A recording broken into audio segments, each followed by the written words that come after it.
নতুন টেকনোলজি এসছে। আমাকে দুঃখের সঙ্গে বলতে হচ্ছে প্রত্যেকটি পঞ্চায়েতকে গত সরকার সলিড ওয়েস্ট ম্যানেজমেন্টের জন্য টাকা দিয়েছিল, কিন্তু দুঃখের বিষয় একটা পঞ্চায়েতও সফলভাবে আজ পর্যন্ত এই প্রক্রিয়াকে শুরু করতে পারেনি। আমি খবর নিস, কে 4টে দেওয়াল দাঁড় করিয়ে টাকা মেরে দিয়েছে, কে আবার গাড়ি কিনেছে, বলছে ড্রাইভার নেই, গাড়ি কি করে চলবে। পুরো টাকাটাই অপচয় হয়েছে। আমি সরকারে আসার পরেই, আমি যেহেতু আইআইটি আমার এলাকায় পড়ে, অনেকদিন ধরে যাতায়াত, মাননীয় ডাইরেক্টর ডিনদের নিয়ে বসেছিলাম।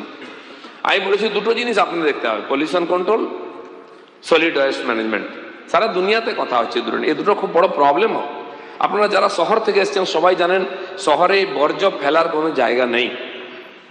আমরা দেখি কলকাতার বর্জ্য ধাপা বন্ধ হয়ে গিয়ে এখন দক্ষিণেশ্বরের দিকে যাওয়ার সময় বাঁ দিকে বিশাল বিশাল পাহাড় তৈরি হয়েছে।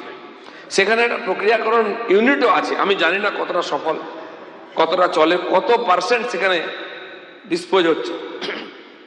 আমি খড়গপুর থেকে এসেছি, খড়গপুরেও এরকম একটা ইউনিট হচ্ছে। একটা কোম্পানি শুনলাম 22টা মিউনিসিপ্যালিটির সঙ্গে কন্ট্যাক্ট করেছিল ইউনিট করবে, দুটোতে চালু করেছিল, দুটোই এখন বন্ধ হয়ে গেছে।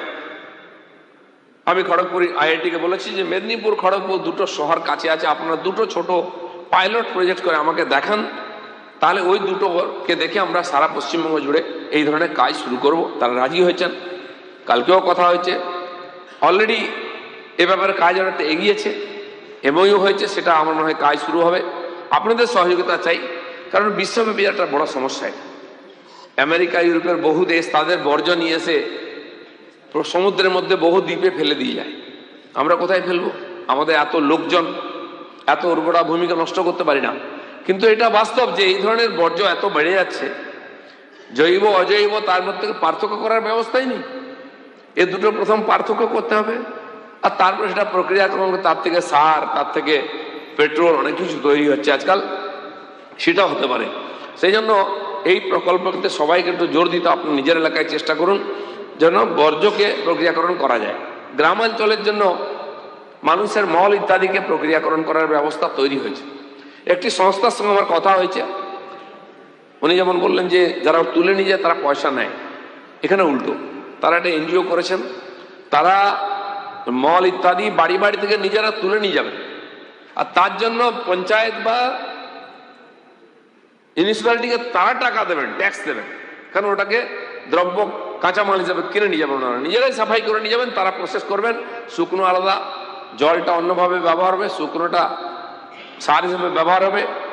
এই ধরনের প্রজেক্ট এসছে, সেটা আমরা ভেবে দেখছি। আমি আমাদের প্রিন্সিপাল সেক্রেটারির সঙ্গে কথা বলেছি, এগুলো আমরা 1-2 জায়গায় পাইলট প্রজেক্ট হিসেবে শুরু করবো, যদি সফল হয় বাকি জায়গায় করবো। আরেকটা আছে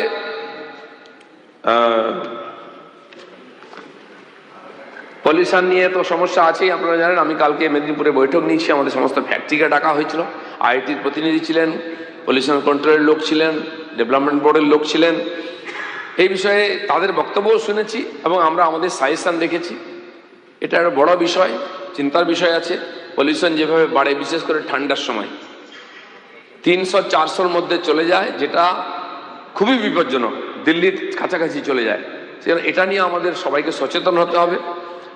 আর আমরা এই ব্যাপারে যারা এক্সপার্ট তাদের সঙ্গে কথাবার্তা বলছি, যাতে এর সমাধান বার করা যায়। কয়েকটি বিষয় এগুলোই বলা ছিল, বাকি বাজেট আপনাদের কাছে গেছে, আপনারা পড়েছেন, আপনাদের বক্তব্য শুনে আমার মনে হলো নিয়ে নতুন কিছু বলার নেই।